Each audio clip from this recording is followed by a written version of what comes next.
And I guess you could say, Matt, that anything goes. Oh, like in the movie. Cut the trailer.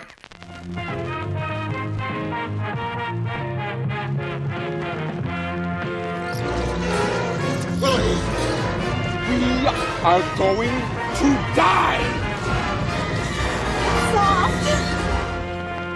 Well, they haven't delayed West Side Story yet. So I am petrified that it's gonna get delayed, but that might give us a window. Yeah, I mean, the world's in a scary, weird place right now, so like I'm not gonna be mad at anyone if they do. And what are the chances it goes directly to streaming? None. I think Steven Spielberg would literally die. Like he would drop dead. All right, Quibi is going bankrupt. They need a last-ditch effort to save it. We're pivoting, and all we're doing is releasing West Side Story to streaming. That would be incredible. And I've seen a lot of people like talk shit about Spielberg about his Netflix thing, and we've talked about it here too. He never said he was anti-Netflix. He said he just considered it television. I disagree with him, but that's not the same thing as saying fuck off Netflix. Well, it is a little weird to be like, Netflix is television in an age where television has been significantly better than movies in a lot of ways. It's right now. It's like way more creatively like interesting. Like a lot of artists are going to television because they're getting freedom that movies production studios have not allowed as much as they did in the past. Not that there's free reign or anything like that, but there's a lot of weirder stuff out there. All the mid-budget movies went to television. Yeah. Now, if only we could just make those as movies on television. Like, I'd like to see TV movies make a big comeback, honestly. Instead of just making everything like a season of television. Hey, just the folks at home, if you hear any scratching in the background, I'm recording in a different room and my cats are playing. Oh, okay. Fun. Also, we should say our names. I'm your host, Diego Crespo.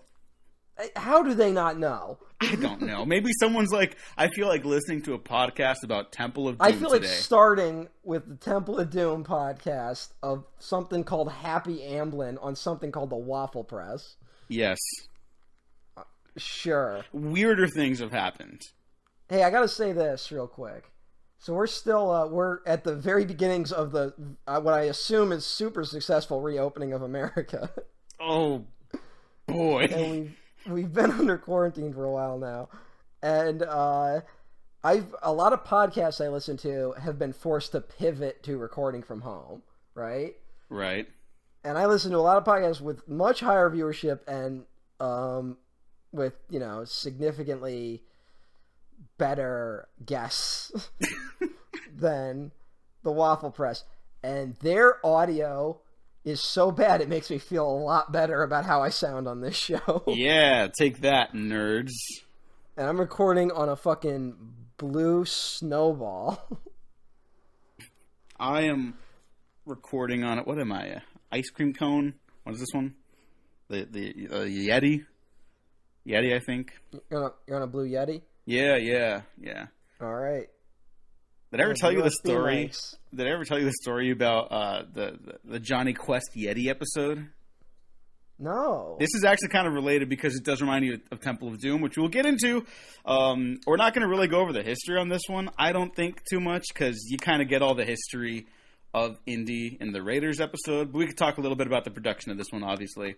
But some tee-up, because I love these adventure movies a lot.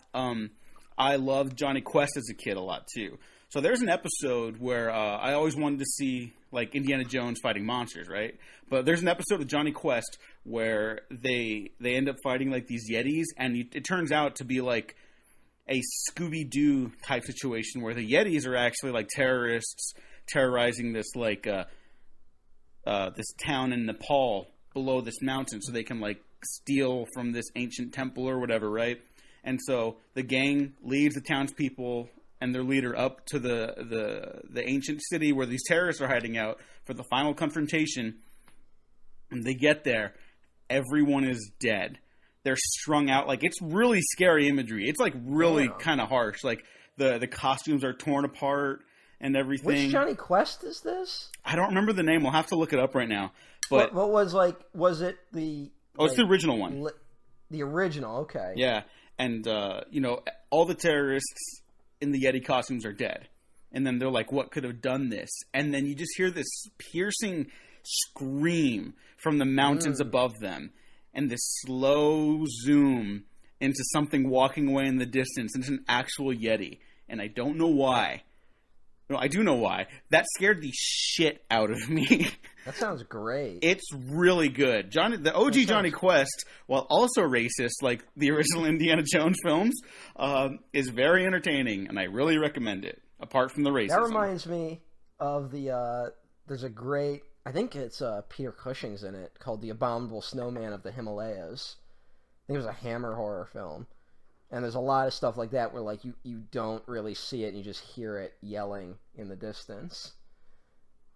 It also reminds me of the Disney ride Expedition Everest. Oh, is that good? Should I check that out when places open again? Crazy. I got to ride that. There's actually a story with this ride. Oh, okay. It's one of the largest attractions Disney World ever built, and they built it in Animal Kingdom because I think that was like the least attended part. It's something like 200 feet tall. They built like a whole mountain for it to go through, right? Right. And I got to ride it opening weekend, which was like really cool. By like sheer coincidence, I was there when it opened. And one of the things, it was really hyped. And one of the things was that they were talking about they built this Yeti robot in it, right? Right. And you only see it for like half a second, but they're like, this is the largest, most expensive animatronic we have ever built for a Disney ride. And like they were keeping it like you couldn't see, you'd only see like its shadow and like all the promotions, like they weren't showing it, and then you see it on the ride, and it's like, it's pretty cool. It's like huge, and it like screams at your car, and then like you go down a drop or something. And well, turns out they might have built it a little too strong. Because the thing was like whipping around so much, it was like breaking like support beams and stuff inside the mountain. Oh no. Well, it also turns out the way they built it, it was like connected to like strategically important beams, like structurally important beams to holding up the ride. And to fix it, they would literally have to like cut the mountain in half and take the robot out to redo it. And so, since the opening year, it has just been standing but not operating inside the ride. So if you ride it today, they just like flash a strobe light on it, but it like doesn't move. Because it's so like impossible to fix, and it's causing too much damage to the mountain. Wow. So good luck, suckers. I got to see it when it was awesome. You mean dangerous.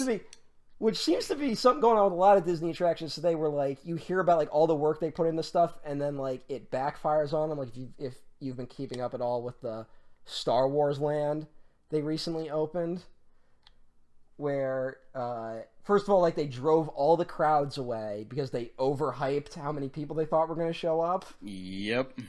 So like people didn't show up, so they're like, all right, well year 2 it'll be huge, and then fucking COVID hits. So and then I never thought about that. Yeah, and then another problem is they designed it in a way because they were like, all right, there's going to be huge crowds, so we have to build it in a way so we're constantly keeping people moving, so it like nothing ever bottlenecks, which is actually I think a big problem with if you ever go to Universal, their Harry Potter sections, like it gets like wall to wall people a lot of times. So I think they were trying to avoid that. But because they built it that way, there's nowhere really to sit down in Star Wars Land. So people just leave. So it looks empty most of the time. And also they had like this whole thing where I know they've been working on for years free roaming animatronics that could like walk around the parks and stuff like that they've been trying to do for years. And I know they were developing robots, like little like droids that could go around Star Wars Land, and they canceled them because they thought it would bottleneck all the crowds. But they wasted like all this money like in like doing R&D.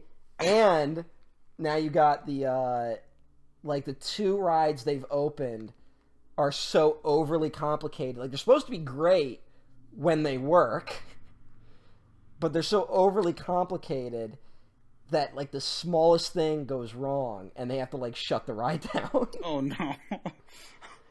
And the stuff looks great, but it's like... And now they also have the problem where the land it is set in is specifically set between episodes 8 and 9. Mm-hmm. And, like, episode 9, like, drastically changes everything yet again. And now I feel bad. Like I said, the person I feel bad for is the woman who has to play the walk-around Rey. Oh, God, yeah. At Disney now, who's now, I guess, got to be Rey Skywalker.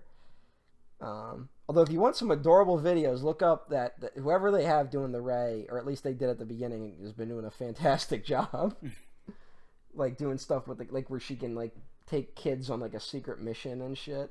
Oh, that's great. It's really endearing and depressing. Oh, by the way, the name Speaking of Scooby-Doo...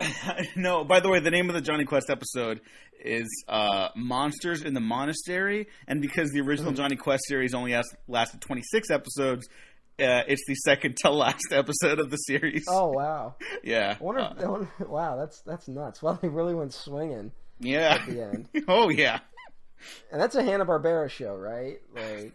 I'm not answering that. We're going to move on now. I know what you're going to say. No. Recently... No. There's been listen. I just went through my own Temple of Doom. Oh, my God. Listen, I don't give a fuck. I don't even know where to start. So, I made a point of saying that the movies Jurassic World and The Lorax are the two worst films I have ever seen. Well... I've seen a worse movie. And that movie is Scoob. Diego. I'm not watching Scoob.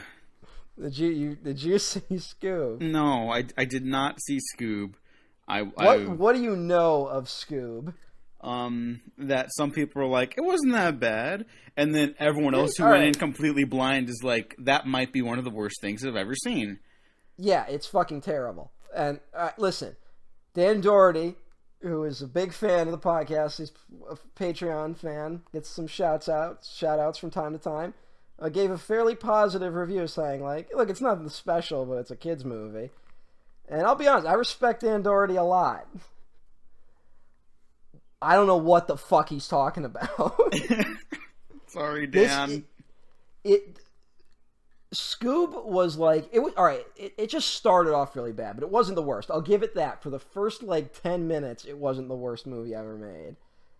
Then it takes a hard left turn, and it becomes unrelentingly awful. It is... I have never been more certain that humanity was alone in the universe.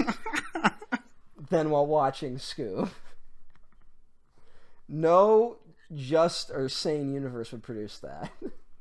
I had heard prior to it, because I barely saw clips from the trailer, like flashing GIFs basically. I saw GIFs. I didn't even see the full trailer because I was just like, it's Scooby-Doo. I'll watch it eventually. I like Scooby-Doo. I did a couple episodes on my podcast last Halloween, which I will link down below. Check them out.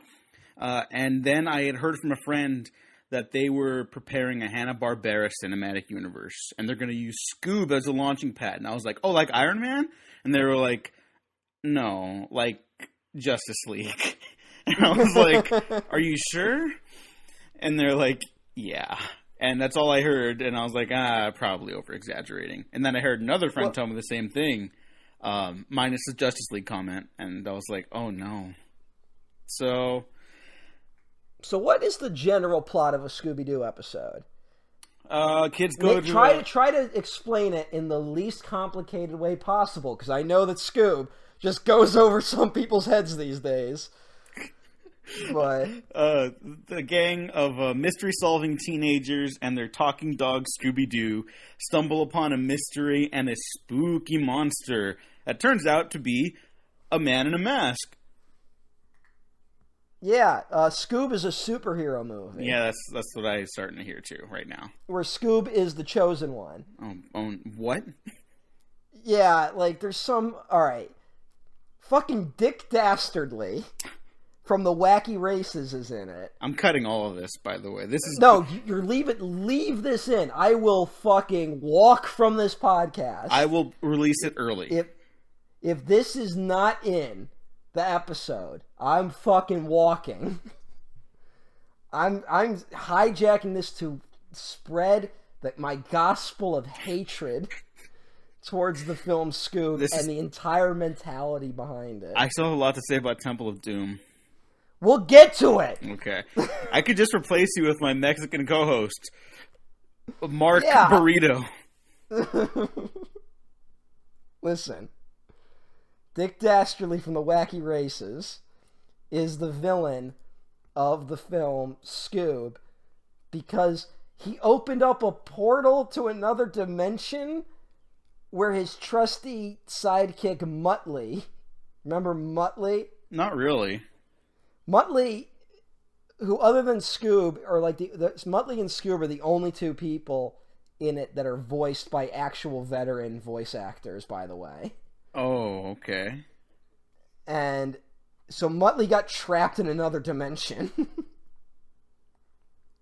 And somehow to rescue him, he needs Scooby-Doo and like the skulls of other famous dogs or something. What? Yeah. Look, it was very hard to pay attention to what the actual plot was. Because it was just so, it wouldn't stop in its...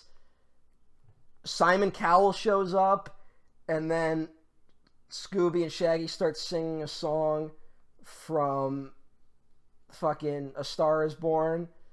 Then I think there's a reference to twerking, and there's just jokes about Tinder and Grubhub, and All I Do Is Win, Win, Win starts playing.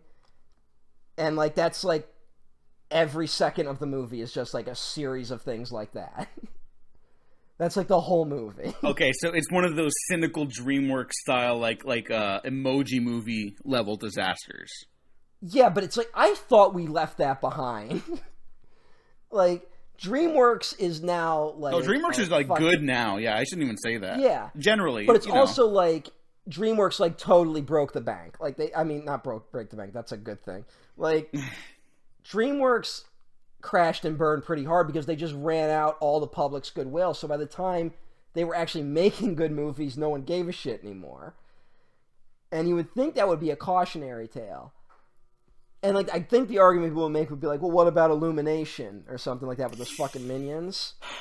And I should say Dick Dastardly has like these minion robots that they are so trying to make them the next Minions. Oh no. And fail entirely. And I think Dick Dastardly murders one at one point. What? Which is weird. Yeah, like he throws one in an incinerator, which is, I don't know what that was about. But like Illumination those are bad movies, right? Yeah. This is worse. Although Mark Kermode will gladly go to bat for the Minions. Yeah, hey, Mark, I don't know what's up with that. I don't know. If you want to hear joy, listen to Mark Kermode. Google Mark Kermode Minions, and then just like laugh. Hey, I'm glad someone likes those fucking Minions. Yeah. I don't hate the first two Despicable Me's, but like I'll never watch them again. And you cannot pay me to watch 3. So they're mostly forgettable, and like the biggest crime Illumination did was that they made the Lorax. Which is just like they shoved the Lorax into a Despicable Me shaped hole, right? And this is just Scoob was like taking the worst elements of every animation studio and every major franchise and putting them into one movie. It was just, it never stopped. And I made it about an hour. I did not finish the movie. So I don't know if it subverted expectations at some point. If that in the last half hour suddenly it does become about a mystery about a man in a mask, which is never, there's no investigation. In fact, Shaggy, I mean not even Shaggy, Velma and Fred and Daphne all go off on like their own thing that has nothing to do with the plot really. And they even say at one point, "This isn't a man in a mask." It's so fucking cute too. It's that fucking the if you thought Rise of Skywalker was bad, this is like they can fly now, but it's like every 30 seconds that it's that type of joke again. Also, Mark Wahlberg's in it.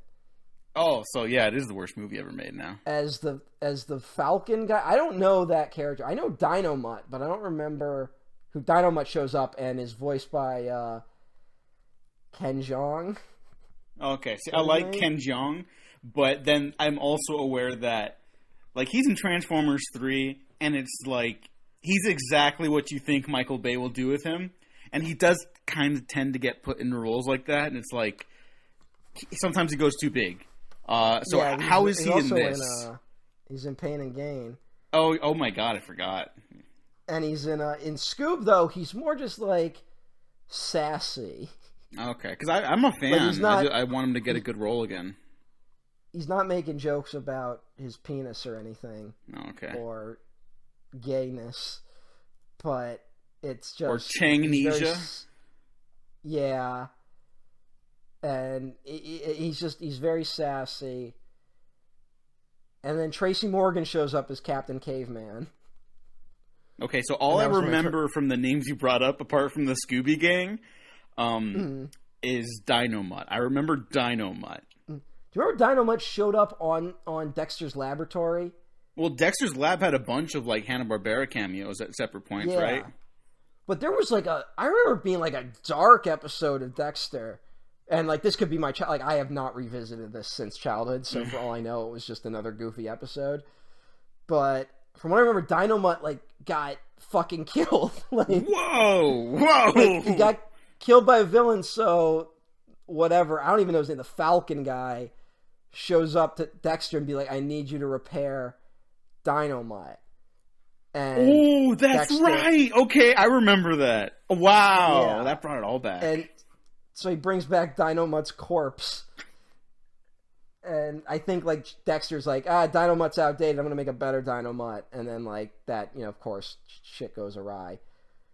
And that's more enjoyable than Scoob, of course. Also, Dynomutt talks with like a goofy voice. Like I don't know why they made him like a sassy like.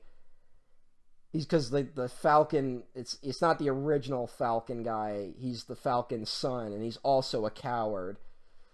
And it's like they're making jokes about a character that no one under the age of 50 remembers. No, it's so obviously just that they like tested it, like tested this to be like, well, what's popular? Like what has trended on the social medias? What are in these franchises that people like? People like recognizing things from the past. People like this music from this era, and crossovers. So we'll just do that with here. Focus tested it in 2008. That's what it really like. I'm surprised the fucking Numa guy didn't show up at some point. And wow, then Scooby did a it's dance that with him or bad. Something. That's what it's that bottom of the barrel. It's so cynical and so hateful in its comedy, and there are no real jokes.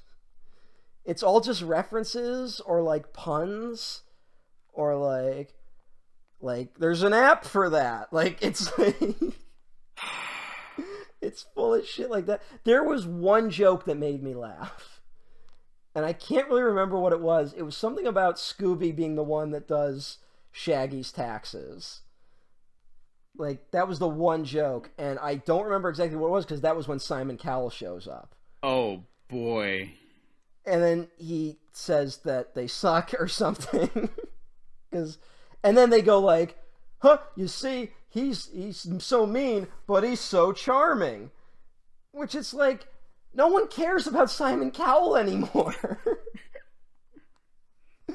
But it like thinks it, and he's not a guy who's like evolved into someone who it's like ironic to find enjoyable these days.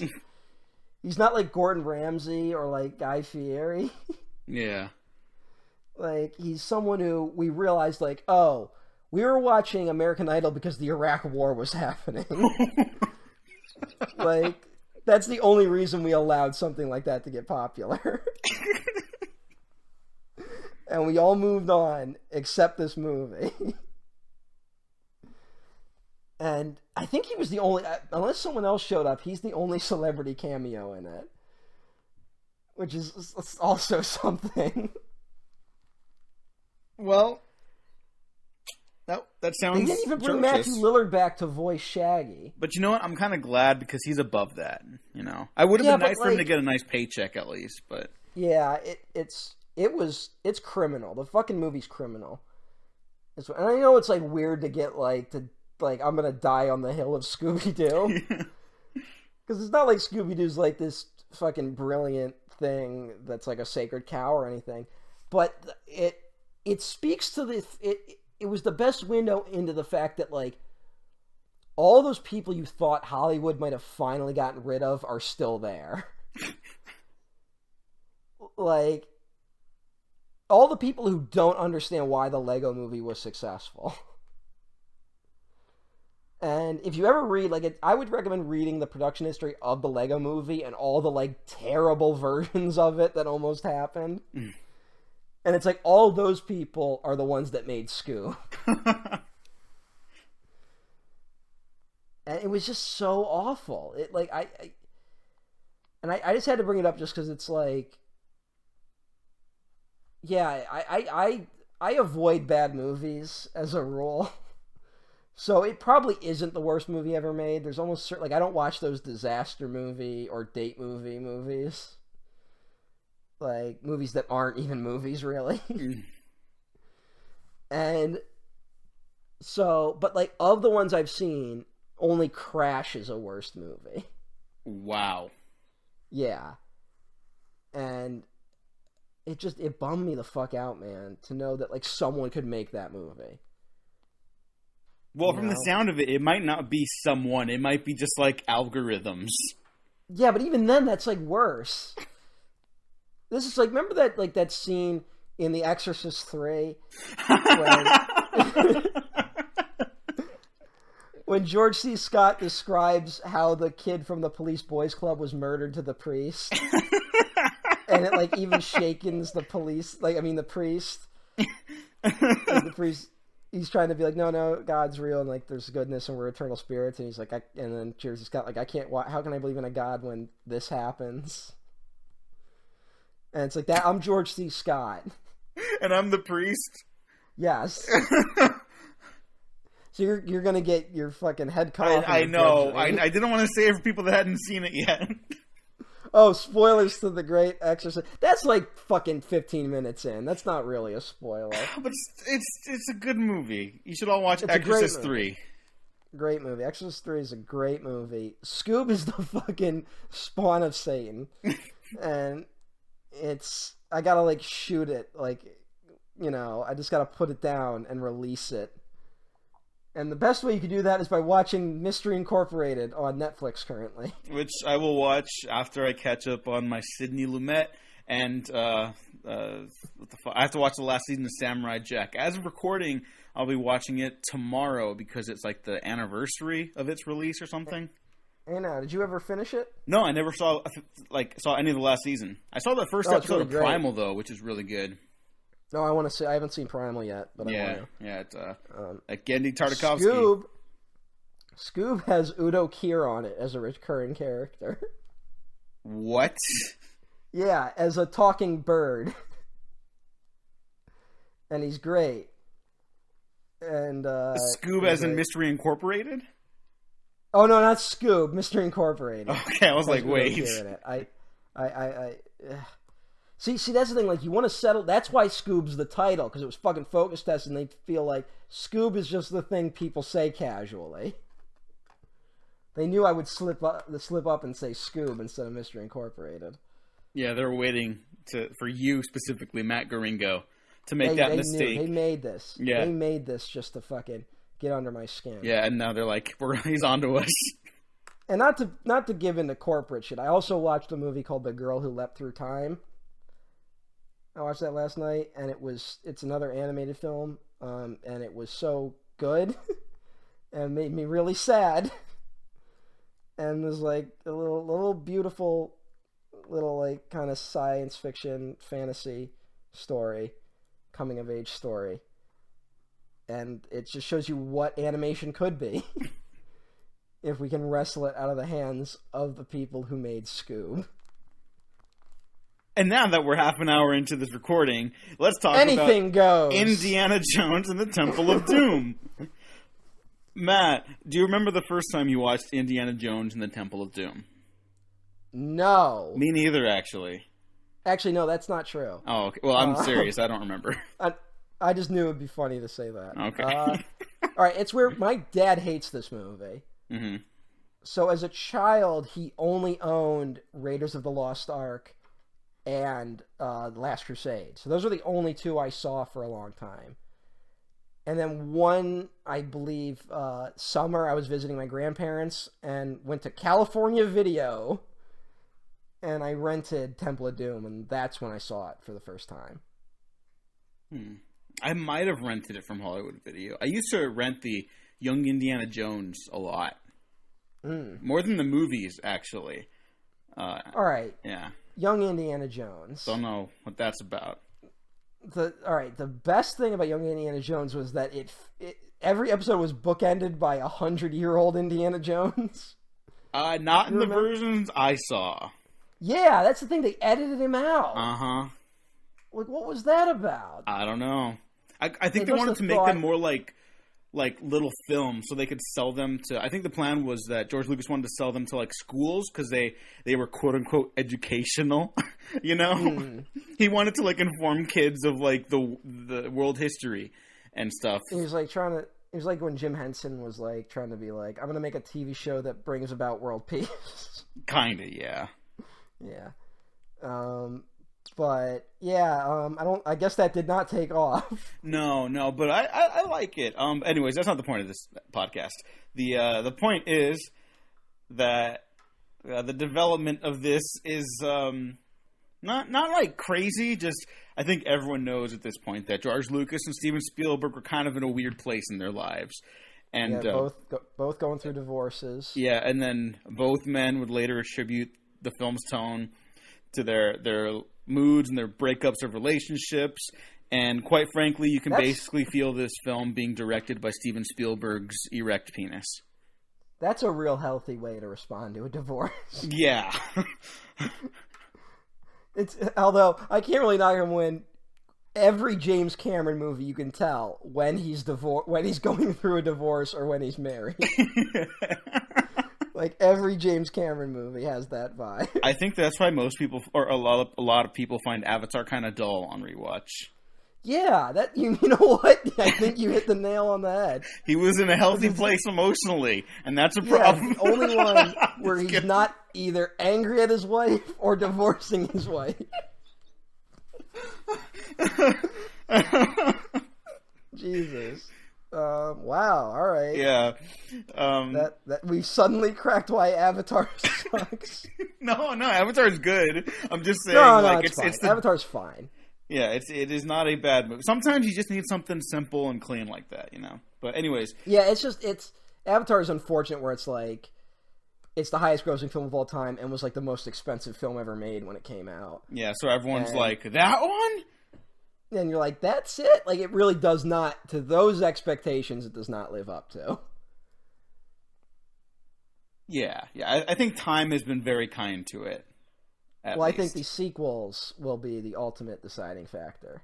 Yeah. Never doubt James Cameron. But who you should doubt sometimes are George Lucas and Steven Spielberg. Yes.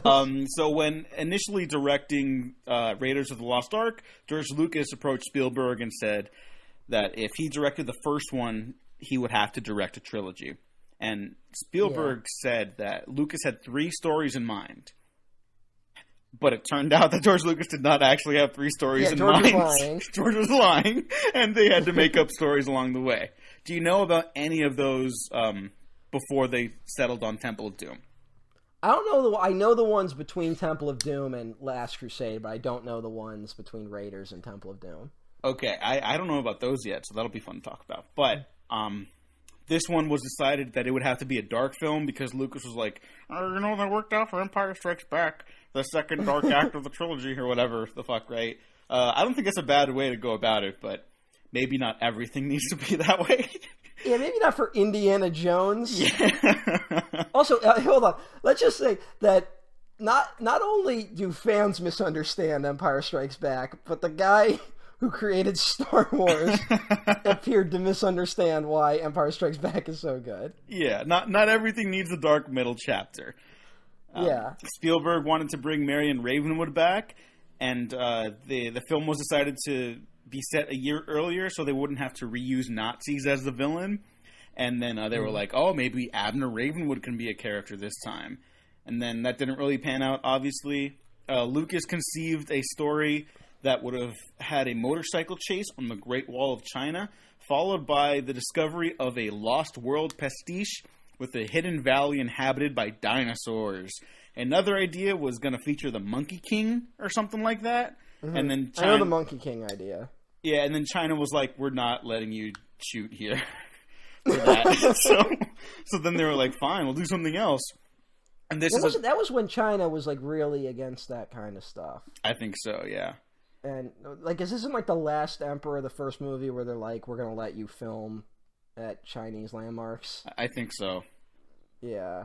And then there was another treatment that I think is the most popular unmade Indiana Jones film, apart from like Darabont's Crystal Skull, where it involved a haunted castle in Scotland. Oh, I thought that was the Last Crusade one. It originally was here, and then I think Lucas... I don't know, I might be wrong, but I think Lucas wanted to like, okay, we'll save that for the third one. But that did not happen then either. From what I heard was... yours might line up more, because I remember that one of the reasons Spielberg didn't want to do the Haunted Castle is because he had, quote-unquote, just done Poltergeist. Wow. So the way it's phrased, it's like, oh, wait. Yeah, which I believe is the actual quote from George Lucas. And, but I had heard that, like, part of it was, George Lucas was actually kind of in, like, a difficult financial spot. We talked about on the Star Wars ones how those movies didn't, like, they kind of cost more than they should have. And they, like, runaway costs, and then, like, he never made as much as he wanted, and then he got divorced. And then Skywalker Ranch was, like, too advanced for, like, any filmmakers to really use for almost a decade. Like, it was, like, all these things were backfiring at once. So I know that he was trying to find ways to, like, cut costs, and one of those ways was to be like, let's set the movie in one location. And I guess that pans out here because that's why we're kind of stuck in this Temple of Doom for most of the movie. Yeah, which I want to say, I don't hate the setting of this film, but I will say, just up front, this is probably one of the best shot, ugliest movies ever made. Yeah. It is I like this movie. I do not begrudge anyone who's like, I never want to sit through that again, because it's a really mean, ugly, prejudiced film, I think. Yeah. I do not like the racism, but not to like pat myself on the back. Yeah, like, oh, congrats for jumping that low bar. Yeah, but I kind of enjoy how fucking violent and mean this movie is. I do too. Because a little bit. Because Spielberg like only it's weird, like, Spielberg gets mean occasionally, but it's like the weirdest movies where he does. Yeah. And so it's always, for me, it's kind of fun. And this is the last time I think he ever really did violence for spectacle, Yeah. Like, he does violence going into the future, but, like, after Schindler's List, it's like, all violence is just horrific. Yeah, here it's, like, so cruel and mean and just violent and frightening, and that's all the stuff I like about this movie. This might have some of the best like visual storytelling in his action sequences. Like the set pieces are spectacular. Like from the get-go, just hits you with like this amazing number, you know? Yeah, the opening dance number is great, which is like that's where it like watching it now is like, oh man, I cannot wait for West Side Story. Yeah. And it's just like it's this one feels a lot more like where they talk about how Raiders was like they kind of just came up with a bunch of action scenes and strung them together. And this one feels more like that than Raiders did. Oh, it totally does. And the cool one here is that they went like, well, once we get to the Temple of Doom, we're just going to do tons of crazy shit in the temple. And that's where the movie really shines. I think after the plane crash sequence and until they end up in the temple, the movie really drags.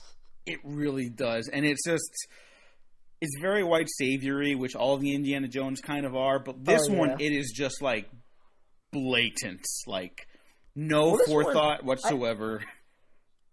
This one actually got a little interesting for me, where it feels like this is Indiana Jones before he's like a more ethical archaeologist. Not that he ever totally was. Yeah.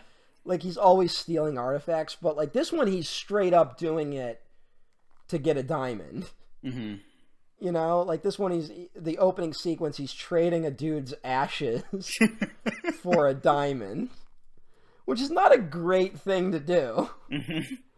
I mean, I'll give Indiana Jones credit. Those guys definitely seemed like a bunch of assholes. But he was still, you know, that wasn't a real, like, it belongs in a museum moment. Yeah, total. We'll get to that, but talk about a 180, you know, in terms of tone. And I think that as a prequel, this is trying to be the story where it's like Indiana Jones, he understands the value of, like, he learns to understand the value of artifacts to their people. Mm-hmm. You know?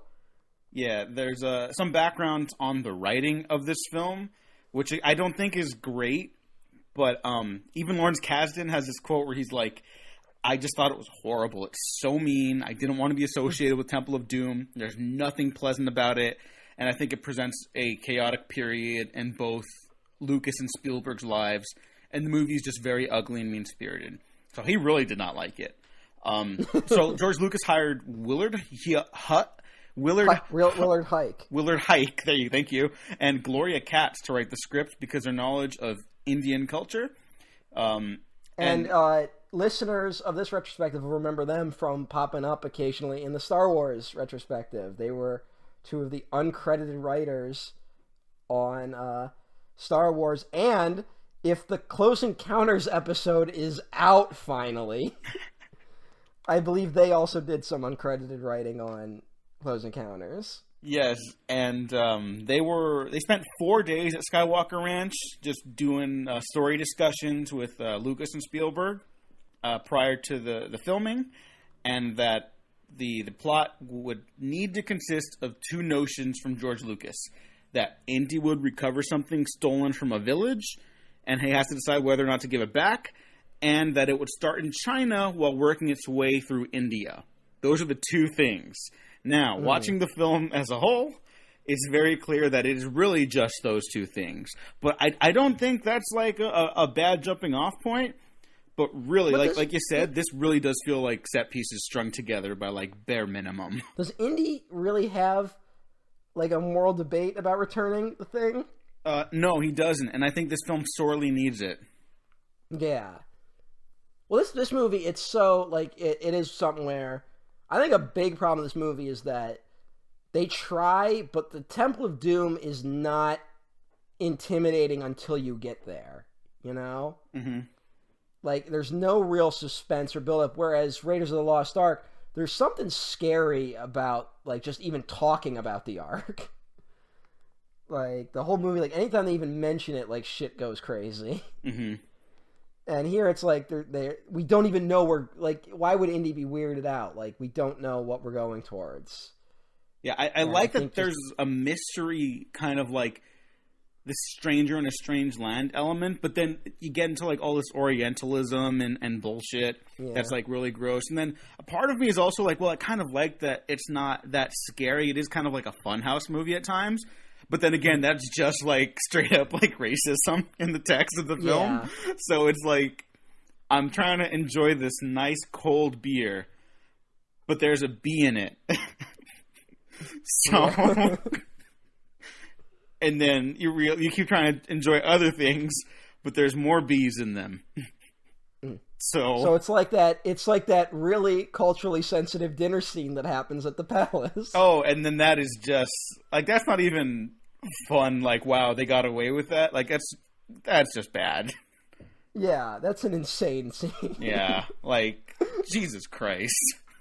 And to a point where I have heard people defend this movie as like they're trying to be like satirical. I've heard that defense of this movie. And I just don't see that at all. I definitely don't either. And if it is, it's bad satire. Because you know who did not pick up on the satire of this movie? 8-year-old me watching it. I thought you were going to have a story with it. No, I mean, well, it's just, I'm 8-year-old. I'm white. I'm from suburban New York, upper state New York. Did not meet a person from India until middle school. Mm-hmm. Like you don't have, like I think I was fairly lucky being in New York. I had a fairly liberal school district that worked very hard to be like, oh, we're all inclusive and let's learn about all the different cultures of the world and all that stuff. And I'm pretty sure I learned probably some very like infantilizing racism. But I also didn't learn enough to put together that, oh, hey, this movie's kind of racist until it was pointed out to me by like a friend in college. Yeah. Like because if you aren't told to like look for it, you're not going to see it. And then you either react two ways, which you're like, oh yeah, I guess it is kind of racist, or no, everything from my childhood is perfect. Yeah.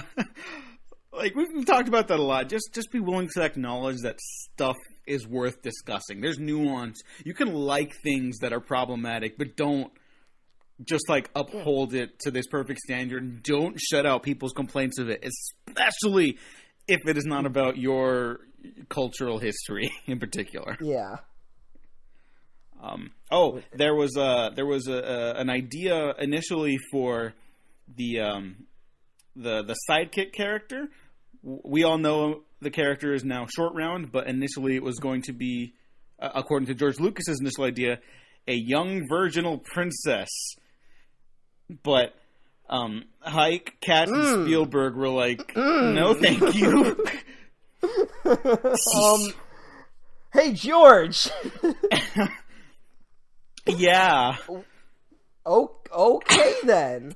Not that's a great weird track one, record. Buddy. That's weird. That's a weird one, buddy. Mm-hmm. Not a great track record with these women in these films. Yeah. Marion Ravenwood rises above it, but like that's like a miracle, and the history of the character is still weird. So. Yeah. Marion Ravenwood rises above it, even though she was in an underage relationship with Indiana Jones. Yeah, it's not great, George. What the fuck, dude? I mean, to be fair to George, he has always tried very hard. From what I understand, he's always been the one that's like, I want Indy's sidekick to be a woman. Like, he's been big on that for whatever reason. Because he seems to try and do it. Like, this one, what we get is not that, but you have Marion Ravenwood in the first movie. You have the woman who's secretly a Nazi. And then from what I understand, his original pitch for Crystal Skull was that he wanted Indiana Jones to have a daughter he didn't know, and as opposed to a son.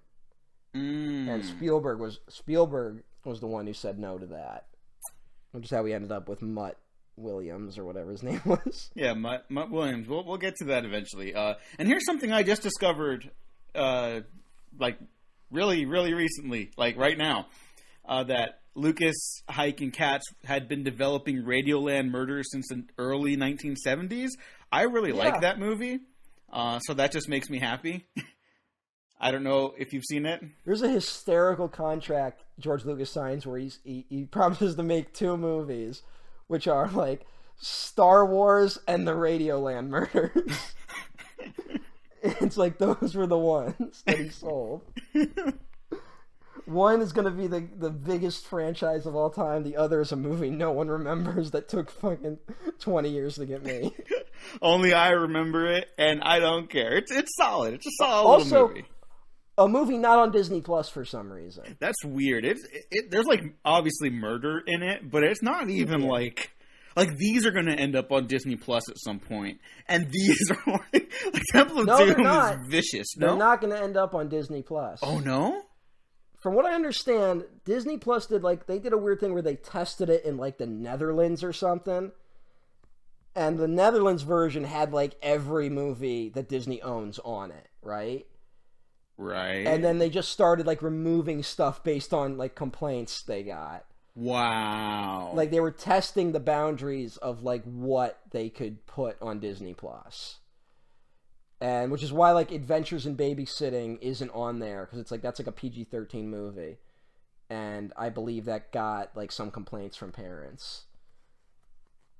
And from what I understand, I guess that anything that's not going to go on Disney Plus is going to go on Hulu, at least right now. Oh yeah, that's right. They own that too. Holy fuck! Because all the Indiana Jones movies are on Hulu currently, I believe. They're on Netflix actually. They might be on Hulu too, but they're definitely on Netflix. That's how I rewatched this, and I own it. I just was too lazy to put the disc in. Yeah. I watched my DVD, and it looked a little weird. Maybe I should stream it instead. Something went wrong with a lot of like the classic Spielberg movies getting transferred to DVD and Blu-ray. Like they don't look great. Yeah, I don't know what that is. I mean, especially the Jaws Blu-ray just does not look right. And which is weird because I believe that like the Jaws DVD was like a big deal when that happened, and like Spielberg was like very hands-on, so I don't know what happened in between the transfers. Isn't that getting a 4K transfer soon too? Oh boy. Is that... Can't wait to have to buy a 4K TV, I guess. I don't fucking know. Yeah. 4K, I gotta be honest. I'm not smart enough to talk about this. 4K seems like a bit of a scam to me. 4K, if I don't have the right TV for like full 4K, I have like 3K. I don't know what's no, that's an actual thing. Never mind. I was trying to make a joke, but I have like a solid TV that can play really good Blu-rays, right? 4K from what I've seen, I think the quality is better with sound. I think you can get by just owning Blu-rays. I think 4K, unless they're managed really well, drains the color from the image a lot of the time. I see that a lot, and I don't hear a lot of people talk about it. Like the Manhunter release that Shout Factory did or whatever, I think that... Yeah. I do not like that one. My iTunes version, I think, is the most like pristine version of it in terms of like keeping the original colors. Yeah, that's insane. I compared some of the images of that, and I don't know. 4K, I think still needs a little Michael work. Mann would be more hands-on with something like that, but I guess like Manhunter's the one that he doesn't really have any like stake in anymore. Yeah, he's like, I did enough on there. You know, it's not like Black Hat where he like keeps going back to it. Or he's like, let's just take the scene from the middle of the movie and put it at the beginning with no explanation. Yeah, he's a madman, and I appreciate him. And like every version of Heat is different. Really? Like, every version he does like little tweaks here and there. Okay, I haven't noticed. I'm a fake fan. I don't know. I honestly don't notice either. Like I had to like read up on it. To, like, really, okay. Like that's how small the changes are. But he's always tweaking them. And yeah.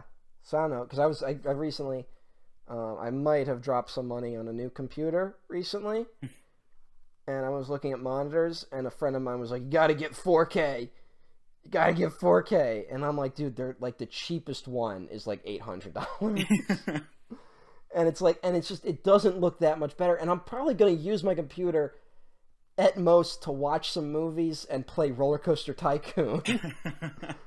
Like, I don't need... And the guy was like, nah, you gotta get 4K. And... Yeah, I think 4K is still a work in progress, honestly. And I know people get really defensive about that, but I don't know. I don't see it yet. And I know Christopher Nolan, or at least Wally Pfister, at least, was complaining about the 4K on Batman Begins. because like it like really crushed the blacks or something like that, and like the colors are off a little bit. And those are people that obviously take it very seriously with the transfers. But that could be... Is he complaining, like, is he like, I tried to work with it and it didn't work? Or is he like, Warner Brothers didn't consult us and just, like, slapped it onto 4K? I actually don't know. But I think they advised... Because, like, they did an IMAX version of Batman Begins for the trilogy when Dark Knight Rises came out, right? And I think they were consulted on that. So, like, if they used that, I bet that would have transferred okay to 4K, but I guess not. Yeah, well, it's so weird when you read like if these studios, if they took, like, a basic effort into just fixing, like, little things wrong with their streaming services or their, like, DVD releases, they would be so much better, but, like, the studios just won't do it. I mean, like, Simpsons is still fucked up on Disney+. See, they were supposed to fix that already, weren't they? Yeah, and it's still fucked up. And it's just ridiculous. Yeah. Idiots. To bring it back, do you know where Willard Huyck and Gloria Katz ended up? I do not. They directed Howard the Duck. Oh. Well. The first entry in the Marvel Cinematic Universe. Well, you know. Some people enjoy it, and that's what matters. Yeah, you know who didn't enjoy it? The people in the Universal? Sid Sheinberg of Universal, who apparently got into a fist fight over Howard the Duck in his office.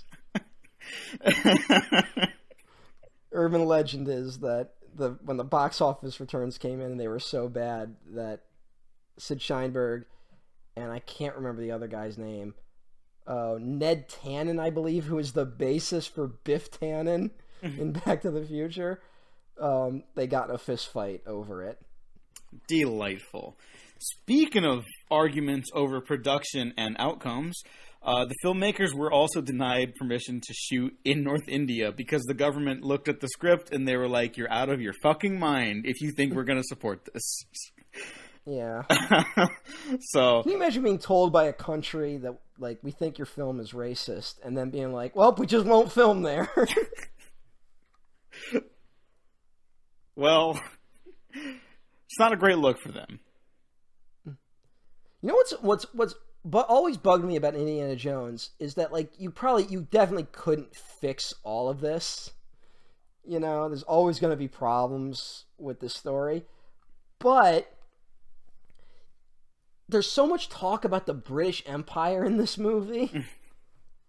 You could easily have the British Empire be the one secretly controlling the thuggy cult beneath the palace, you know? Yeah, I think we've talked about that before, and I completely stand by it. I think that's what this film needs. It needs... Especially when the British army captain that's in the movie is played by fucking Delbert Grady from The Shining. Like, yeah, that guy could be the villain. Yeah, like... God. Instead, it's the Indian guy who went to Oxford. Oh, yeah. Which almost feels like a subtle way of being like, even the well-spoken ones are evil, you know? that totally doesn't work at all. And honestly, I think the film would just get more exciting that way, you know? And, like, this might be, like, hindsight 2020, but, like, if the government of the country you want to shoot in, like you said, is telling you, hey, this is racist, you might want to listen to them.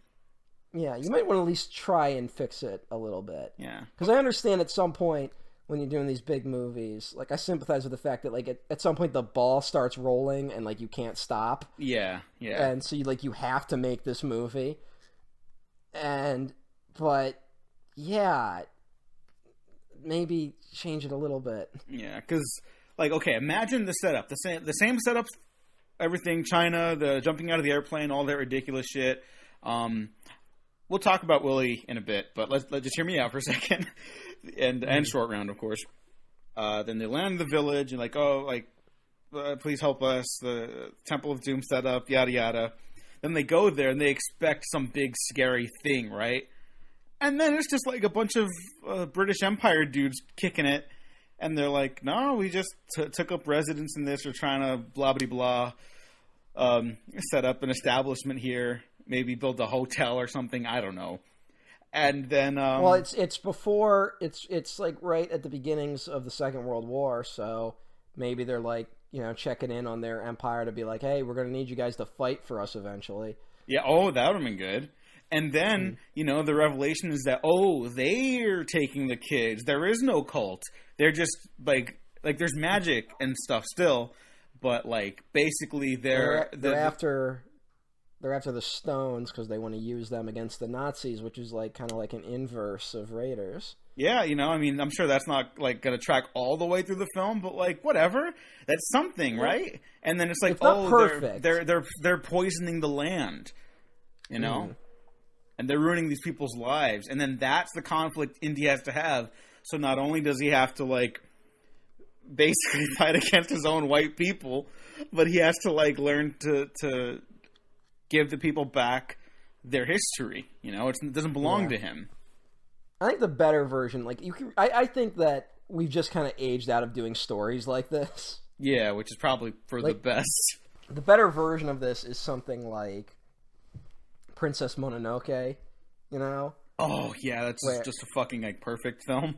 Where it's, like, all these different, like, people, like, various power structures, like, fighting against each other. And everyone with, like, basically good moral reasons to be doing what they're doing.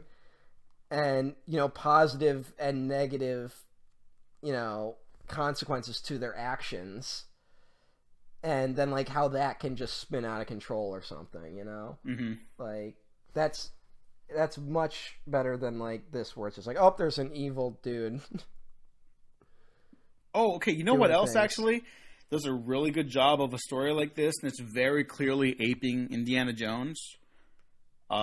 Leica's Missing Link, which was severely slept on last year, and I think is actually a really great film. If you want to study, like, color, like the use of color in film, Missing Link is fantastic at that. Like, the whole film. Missing Link is really good. It's a shame. I think the problem with that movie is that it's like a very strong, like, B+, Mm-hmm. And, like, it really needed, like, another A+ film. Yeah, maybe, but, like, it is just so slept on. If you haven't seen Missing Link, please watch it. It's really good, and deals with stuff we're complaining about, like, much better than at least two Indiana Jones films. Did you see Missing Link in theaters? No. Yeah, I didn't either, and like, I was all in on Team Leica. Yeah, me too. Like, I think that says something about that movie. Yeah. Not to drag people that are obviously suffering financially at this time, but Annapurna Pictures inked a deal with Leica to produce or to market their films and release them, and Annapurna Pictures basically is, like, bombing, like, really bad at that. So that's a bummer. I hope Netflix or someone, like, buys out Leica, because they're too good to let them, like, fade away. What are they, like, is Annapurna is, I can't even say the fucking name. How are they doing right now? Oh, they're doing better than Leica. But I don't know if they're, like, on fire. Like, they just had they released Barry Jenkins' film, not Moonlight, the one he followed up with. And are they the reasons why that movie played fucking nowhere? Probably. Do you know what else they released last year? I know they did Vice. Oh, okay. Well, that explains that too. Which did Vice not do well? I think it did okay, but, like, compared to The Big Short, which was like a huge hit, not nearly as much. Oh shit! I can't even remember. Booksmart. They did Booksmart too. Oh, they released and Booksmart. Booksmart bombed. Right? Booksmart made, like, its money back, but people were expecting, like, a super bad level hit. Yeah. So that's too bad. So Annapurna, get it together. I like Booksmart. I do too. I liked it a lot. Not like a great movie, but like it's like a very solid, fine comedy.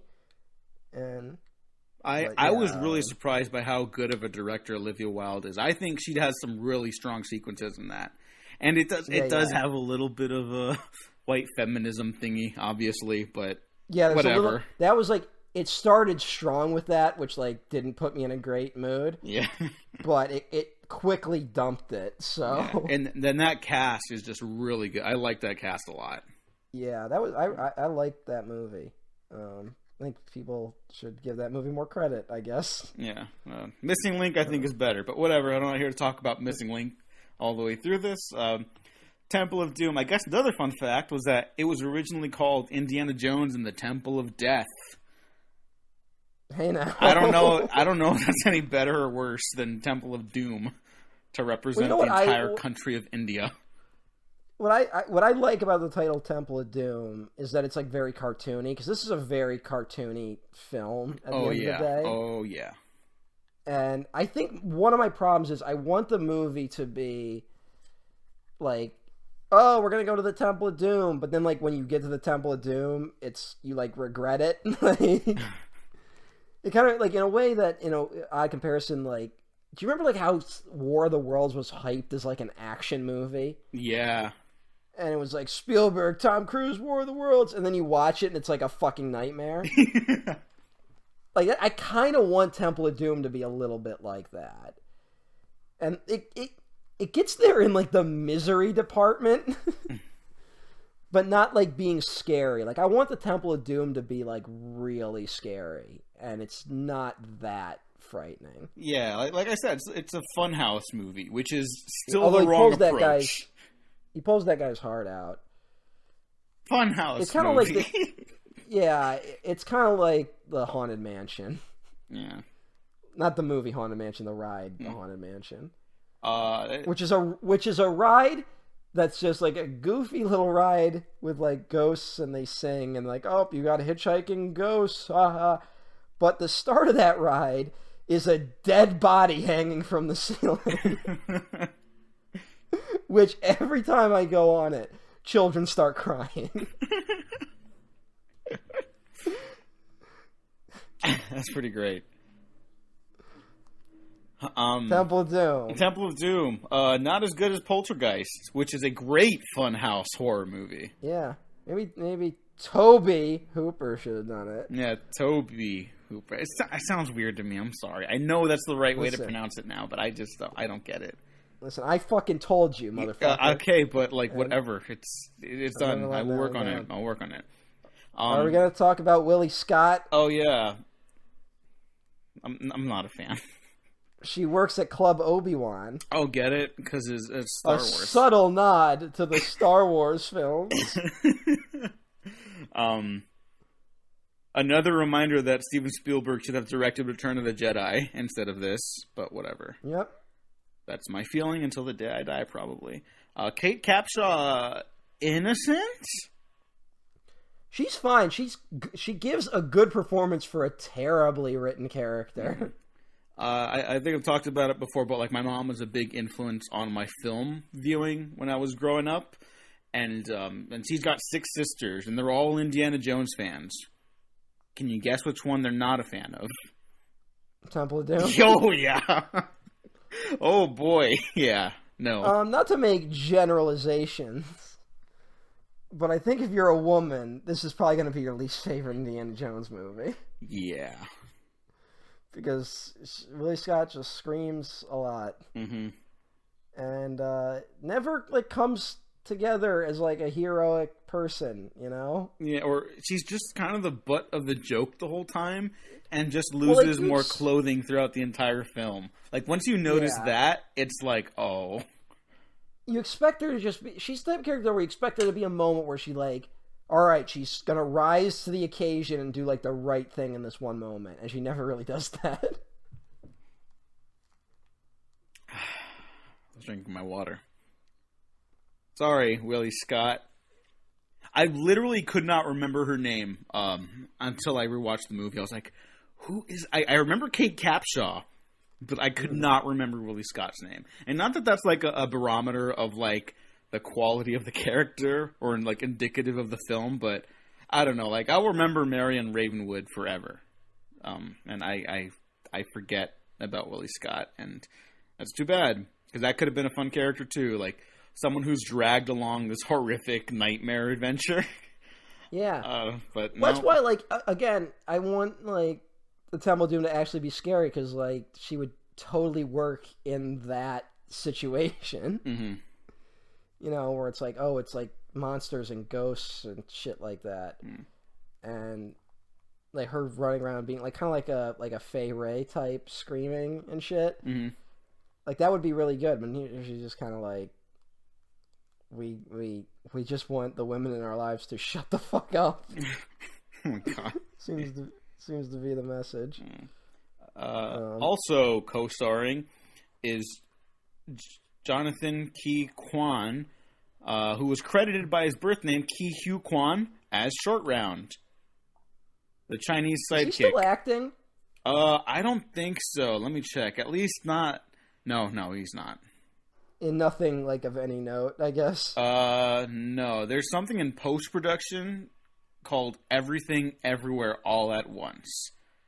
But the last credit I see on his Wikipedia, so sorry, I'm not on even IMDb, is something called Second Time Around. It's a 2002 Hong Kong film.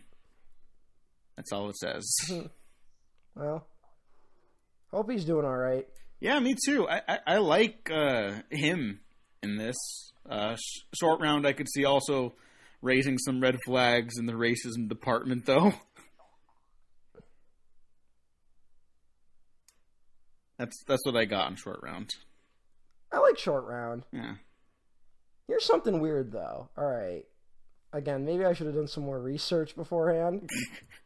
Again, the story with this is always that they were both going through divorces at the time of making this. But on Wikipedia, it says Spielberg did not get officially divorced from Amy Irving until 1989. Oh.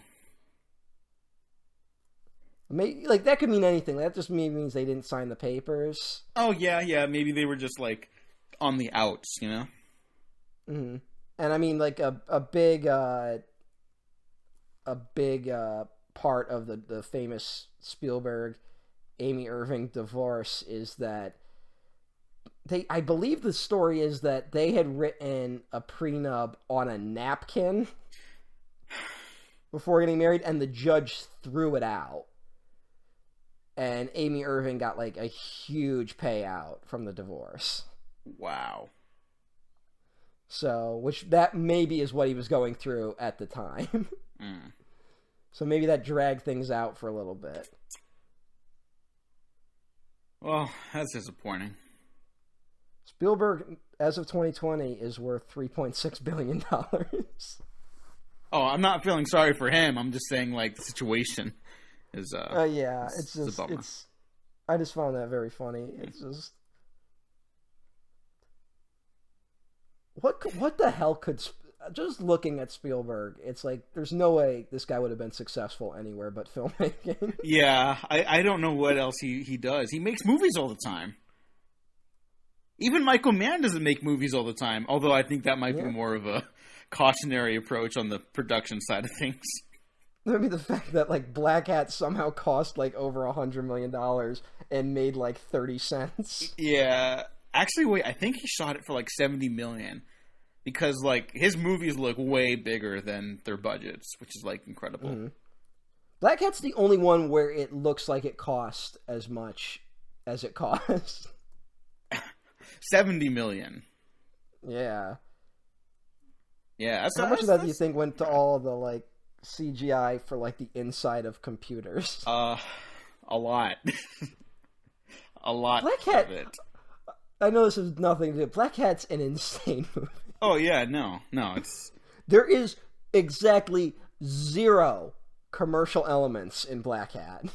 Chris Hemsworth, this is between the first 2 Avengers films, so I'm pretty sure as soon as Hemsworth signed on, it was like, hell yeah, we got an Avenger in our movie, you know? We're printing money. I mean, basically, so... And now this is a movie where the villain's just gonna be like a fat guy in a Hawaiian shirt. Yeah, who looks like Will Graham. Who looks like he rolled out of bed and just started hacking the planet. And the thrilling final showdown that Michael Mann is infamous for ends with him stabbing that man in the chest like 5 times really fast, and then that's like it. you're like as confused as everyone there. Yeah, but you're also kind of like, this fucking rules. Yeah, no, it's I love it, but it's like no one in their right mind should have given this $70 million. Excuse me, I'm laughing. Yeah, no, I don't understand. Shout out to Michael Mann for just keep on trying to make movies that. Good luck with whatever the fuck is probably happening with Tokyo Vice right now. Oh yeah. Well, I don't know. Well, I mean, everything's shut down because of COVID, right? Yeah. So who knows when they're going to be able to go back? Mm-hmm. I think some people are They saying were like, "Oh, August. It'll be August," and it's like, I don't want to be the bearer of bad news. Hopefully, they'll go better than that show where they kept getting horses killed for some reason. Yeah. I heard that show is pretty good, but I haven't seen it. Yeah, but I just like, can you imagine? It's like, we got this new hit show, but we got to cancel it. Why? We fucking killed too many horses. That doesn't make any sense. No, it doesn't. Like, at that point, it's like, okay, what are you doing with those horses? Yeah, like, what? Are you giving them cyanide? Are you killing them after each episode wraps? Like, what the hell? Yeah, like, well, no one's gonna want this anymore. Yeah. Oh, boy. Dennis Farina was on that show. Oh. Good actor. Good actor. To the great Dennis Farina. Yeah. Who was not in Temple of Doom. Who was like a real life cop before Michael Mann found him. Yeah. Yep. Michael Mann has like a history of finding real life cops and real life criminals to put in his movies. Yeah, and then they become actors. So, like, that's fucking perfect that he worked with Danny Trejo on a Heat. Like, that's just, like, right there. And fucking, I think the funny thing about Heat is that the one guy in that movie that isn't a criminal is Tom Sizemore. Well, who is, like, not guilty at the time. Like, at the time was a classically trained actor. I think working with Michael Mann, arguably, is what drove him down the path of becoming a real criminal. No, allegedly, there are things that are like, very, very bad that are not... Oh, no, there are tons of bad things. Yeah. Allegedly, but yeah. Bad things. I have no remorse for whatever happens to that man. When the Twin Peaks: The Return was out, I posted a tweet that said, Twin Peaks seems like the exact place for people like Jim Belushi and Tom Sizemore to show up. And Tom Sizemore retweeted it. Well, at least he dies in Heat. And shot in the face. Yep. He gets shot in every movie I think I've seen him in. Oh my god. That might actually be the case. Oh, that's pretty good. That makes me feel better. He's like Tom Hanks' right-hand man in Saving Private Ryan. Oh yeah. Where he's the calm, reasonable one of the team. Wow. That might as well be stunt casting. Anyways, Temple of Doom. I don't really have that much more to say about it. The real winner of Temple of Doom is Steven Spielberg, who met his wife, Kate Capshaw, on Temple of Doom. Yeah, congratulations to the happy couple. Which is why I think her performance is so committed. She must have liked Spielberg, like, working with him, even though her character's awful. Yeah. I mean, good for them. Like, honestly, like, all things aside, whatever. Good for you guys. I'm happy it's worked out. Mola Ram. Oh, okay. Yeah. He rips hearts out of people's chests, and it's really gross, and it was really cool when I was a kid. And it's still really gross and cool now. That guy gives a really good performance. Yeah, he's also committed. Everyone here is committed. It's just the material is so, like, quite frankly, I think it's kind of obnoxious at times. Like, I like loud movies. I like Michael Bay. I like extreme Tony Scott movies too. Even for me, this movie is a little much at times. Yeah, it's just it's kind of like a miscalculation. Yeah, you know. And I'm the guy that watched Six Underground like 6 days in a row, so yeah, let that be a warning. And I'm the guy who watched maybe 5 minutes of Six Underground. But hey, Netflix counts it as a view. Yep. So that's why every movie on Netflix is seen more than Avatar. Yep. I mean, yeah, that's basically it. Soon they're going to start counting people who scrolled past movies as viewers. How many people are interested in it? How many people have a Netflix account? That's how. Yep. There you go. It's so weird. We live in an era where, like, now we know for a fact how many people are watching movies, right? Mm-hmm. Like the Nielsen ratings for like TV were like notoriously broken. And now we like know for a fact how many people are watching TV shows, but like none of the streaming services are releasing the numbers. Yeah. But I wonder why. But also we also know that Nielsen is more broken than ever right now. Because don't you need like that Nielsen box or whatever, right? Like you need to have like some sort of like setup with your It used programming. to be a book, and then they made a box. And I know for a fact that like people eventually just started. Like I know people that were like, we stopped. Like we would just hit random buttons on it. Like it's like one of the least accurate things ever, and it determined like all of culture in the United States for like 30 years. You know, which is actually kind of the most America thing ever. Yep. Yeah. Well. If you want to see, along with stuff like The Missing Link and Princess Mononoke, if you want to see other exciting animated riffs on things like Temple of Doom, check out the 2-part Clone Wars episode where Jar Jar Binks teams up with Mace Windu. I believe it's season 6. They stop a space cult from stealing and sacrificing a space princess, and I'm serious, it is one of my favorite things to come out of Star Wars ever. It is so much fun. So it's very good. Yeah. Who'd have thunk it? But yeah, Indiana Jones, Temple of Doom. Your mileage may vary. Yep. That's what I got, honestly. Is it bad? Is it good? It's probably both. Next time, we will not be talking about Indiana Jones. What the fuck are we talking about next time? But for now, Matt, where can the people find you? I'm at EmperorOTN1 at Twitter.com and EmperorOTN on Twitch. I'm streaming occasionally. They've kind of stopped for a little bit because of technical issues. But hopefully that'll be back soon. And I've been having some fun doing that. That's it for now. Did I ask you your final thoughts on Temple of Doom? I fucked up, huh? It's fine. It was fine. Okay. It was fine. What the fuck do you want? I don't know. Would you watch it before Raiders or any of the other Indiana Jones sequels? No. Yeah, not me neither. I guess the real test will be, do I like Crystal Skull or Temple of Doom more? Yeah, I think so too. Not. And I have not revisited Crystal Skull, I think, since like the year after it came out. So yeah, that'll be exciting to revisit for a multitude of reasons. And of course, you can find me at the Twitters at the Diego Crespo. Check out the Waffle Press on YouTube, SoundCloud, Spotify, Patreon, and iTunes. Check out everything else we got going on. I'm on a Star Trek show over at Talk Film Society now, so get ready for that to drop in the near future.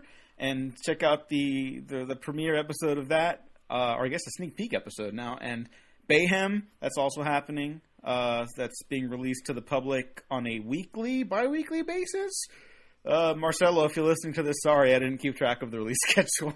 And shout out to Gene, who's also doing stuff on this podcast with me with our bi-weekly hangouts, although now it's probably weekly at this point. Just because life is just, that's the way things are now. We have time.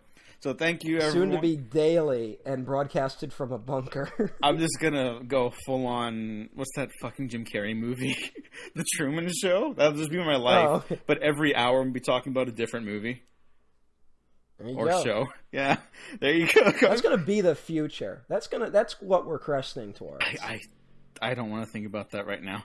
We're all just gonna be broadcasting constantly, and we're just all gonna talk about pop culture. Honestly, if you notice what's happened with like the quarantine, that's exactly what's happened.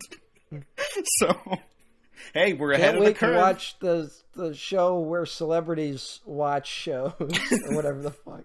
So thanks for listening. Thanks for watching. We have been professionally unprofessional.